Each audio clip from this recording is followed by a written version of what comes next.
with Andrew and Watson. We're actually doing a meal for my class. I went back to college, summer semester, and I'm in a food history course. My final, I'm allowed to cook a meal with historical significance, and I'm going to do that with you guys.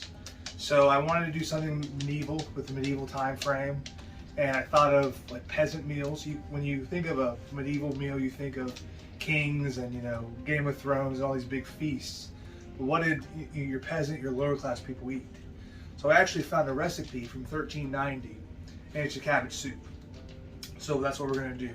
Did a couple little twists on it. The recipe itself is just cabbage, leeks, onion.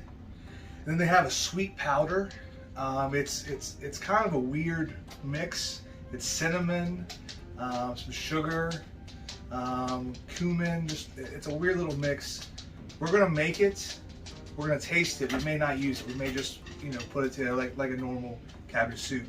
Also, I'm gonna add cheap meat. So we found it's just stew meat. So back then they would get whatever cheap beef, pork, whatever you would have that was readily available. Just cheap cuts of meat. So we're gonna brown this first in our pot, excuse me. We're just gonna chop the cabbage. You can chop it roughly, that's what the recipe said for. Now your leeks here, I've never cooked with leeks. I'm doing some reading. We're just gonna use the whites. So I'm gonna cut here, I'm gonna cut off the roots. We're gonna use about this much. And I'm gonna chop that up.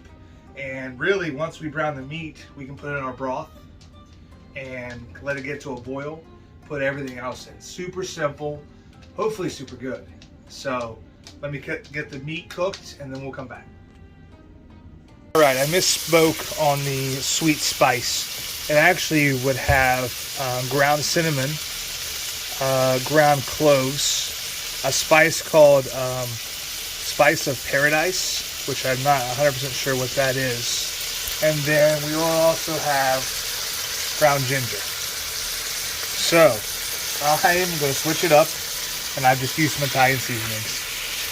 At a later date, I may try that spice. I'm just not sure if it would work with this meal.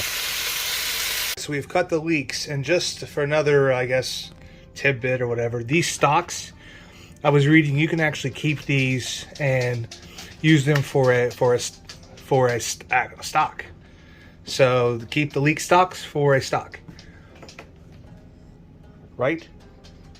So this is cut. I'm going to chop this up, and then it's all going to go into the pot. All right, everything is in. Let it simmer. There's some of the meat there. Let it simmer for about half an hour. It smells amazing. That's pretty much it.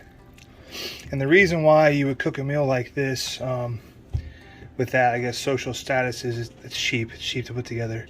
It's filling. It would last, quite a while. So I'll come back when it's all done and let you know how it is. All right.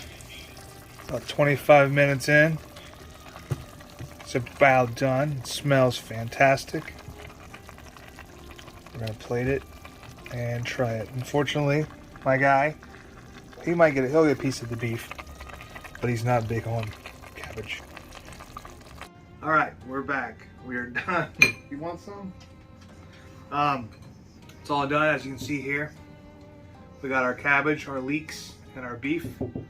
Let me try it. Super hot.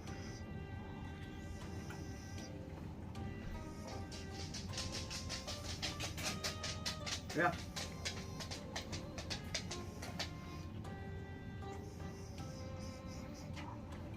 Well, surprisingly has good flavor, and I was looking more into the ingredients that they would use, and the Italian seasoning has a lot they would have used, and surprisingly it has real good flavor. Let's try a piece of the beef.